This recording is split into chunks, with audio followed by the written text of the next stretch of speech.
Let's stay with this story because France is this Thursday, as we speak, holding talks with foreign ministers from Arab and European nations. That meeting then, of course, coming just hours after Israel and Hamas agreed a ceasefire deal. Discussions then set to focus on security, on governance and the reconstruction of the Palestinian territories. We can take you live to France 24's correspondent James André, who is at the Quai d'Orsay for us. James, good to have you. Walk us through what we expect to come out of this meeting, which, it has to be said, was called pretty swiftly.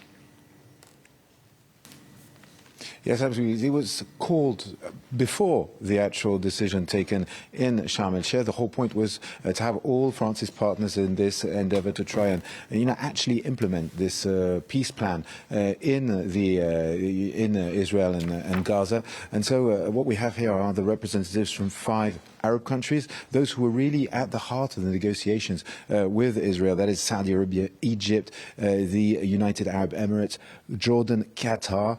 Then there are 5 European countries known as the European Quint. That is Germany, Spain, France, Italy and the UK. And then there is the EU, Canada and Turkey. So basically all these countries that came together at the UN General Assembly, most of these countries took that opportunity, especially the European ones, to recognize the state of Palestine following France's lead. And what we have here is really a meeting that the objective is to see what the day after will look like. As we know, this is only the implementation potentially of the first point of that peace plan, but there are 19 others, and those include the fact of setting up governance in the Gaza Strip without Hamas taking part, a new government that would be Palestinian but would also be supervised by a board of peace. Now, what could that look like? Also, there is a need for security. The idea is also to see what a peacekeeping force or a police force could look like inside the Gaza Strip. Now, I can tell you, for example, that the Italians have already said that they were ready to send in some security personnel, potentially police. The French are ready to train Palestinian Authority policemen, for example, in order for them to be able to take on that challenge, securing Gaza. And then, of course, there is reconstruction. So these are very much the topics that are going to be discussed today. And, of course, one of the main ones is going to be striving towards a independent Palestinian state, which, of course, is something that is basically briefly talked about in this peace plan, but not addressed completely. So there are a lot of question marks in this 20-point plan. And the idea here is to come with a unified demand.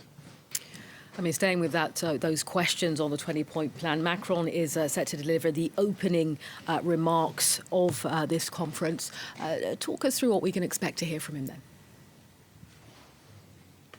Well, Emmanuel Macron has already said that he considered that these discussions, these talks in Sharm el-Sheikh and the adoption of this first point was an immense opportunity and a way to move forward towards a two-state solution. Now, Emmanuel Macron, who will be speaking here, has already had bilateral talks with the Foreign Affairs Minister of Qatar. Qatar, of course, has been absolutely crucial when it comes to brokering this deal, and which will have a large role in, of course, managing to implement it on the ground. Qatar, who, as you know, was hosting the Hamas delegation and the Hamas delegation that was bombed. So, of course, they're very much at the heart of this whole matter, and they have a say, and this is why Emmanuel Macron spoke to them when it comes to the government of the enclave after this day. Now, it's important to note that the Israelis are absolutely furious at Emmanuel Macron and at the fact that this meeting is being held today. Gideon Saar, which is the Foreign Affairs Minister, has actually accused in a tweet Emmanuel Macron of organizing this as a diversion, given the political situation in the country, also pointing out that for him, well, there was there were double standards, when on the one hand the French president saying that Ukraine mustn't be discussed about without Ukraine in the room, and letting this happen to Israel. Now, it's important to know that the Israelis are not here today. There's no delegations, nor are the Americans. It has been said here by officials that Marco Rubio was invited, was supposed to come, but had not come because, of course, of the negotiations taking place in Egypt. But that gives you an idea of how contentious the issue is. Of course, the objective here, for most of the people who are at this Foreign Affairs Ministry in France, know full well that 2 peace plans have already collapsed, that 2 truces were broken, and that the objective today is obviously to manage to have a long-lasting ceasefire and potential lasting peace. But that requires a lot of brokering and negotiation around those items that are governance, post a potential ceasefire, security, and of course rebuilding Gaza.